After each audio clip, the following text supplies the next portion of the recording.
தமிழகத்தில் சட்ட ஒழுங்கு கட்டுக்குள்ளேயே இல்லையே. எப்படி சொல்றீங்க? இப்போது தமிழகத்தில் அங்கங்கே பார்த்தீங்கன்னா பெண்களுக்கு எதிரான பாலியல் வன்கொடுமை ரொம்ப ஜாஸ்தியாக தான் ஆகிட்டு இருக்கு. ஒன்றும் இல்லை, கடந்த சில நாட்களுக்கு முன்னாடி கூட பார்த்தீங்கன்னாக்கா ஒரு பீகார் குடும்பமே அழிஞ்சு போச்சு. அங்கங்கே பள்ளி மாணவர்களுக்கு சரியான பாதுகாப்பு இல்லை. நிறைய பெண்களுக்கு எதிரான இது சட்டம் கடுமையாக இருக்கணும். அப்படி இருந்தால் மட்டும்தான் தப்புகள் குறையும். ஆனால் நம்ம நாட்டில் அது இல்லை. தமிழ்நாட்டில் எந்த அளவுக்கு? தமிழ்நாட்டில் சொல்லணும்னா ஒன்றும் சொல்கிறதுக்கு இல்லை. சட்ட ஒழுங்கா ரொம்ப தண்டனைகள் கடுமையாக்கப்படணும். அப்படி இருந்தால் மட்டும்தான் பெண்களுக்கான பாதுகாப்பு கொஞ்சம் பாதுகாக்கப்படும். மற்றபடி என்னென்ன நடவடிக்கைலாம் எடுத்தா இதெல்லாம் கட்டுப்பாட்டு கொண்டு வரலாம்? அதுதான் சொல்கிறேனே, போக்சோ இந்த மாதிரி குற்றங்களுக்கு எதிராக அவங்களுக்கு வெளியே வர முடியாமல் தண்டனைகள் கடுமையாக்கப்படணும்.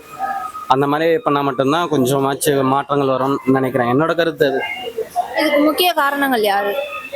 அது இன்னொரு விஷயம் என்னன்னாக்கா, கஞ்சா பழக்கம் அதிகமாக இருக்குது. பசங்க, சின்ன பசங்க இருந்தாலும் சரி, இப்போ சிறுவர்களுக்கான குற்றமும் அதிகரிச்சிட்டு இருக்கு. அதுக்கு மெயின் காரணம் பார்த்தீங்கன்னா கஞ்சா. இந்த மாதிரி போதைப் பொருட்கள்லாம் பார்த்தீங்கன்னா அதெல்லாம் தடை பண்ணணும். ரெண்டாவது, மது தடை செய்யணுன்ட்டு சொல்கிறாங்க, ஆனால் அதுக்கான நடவடிக்கை எதுவும் இல்லை.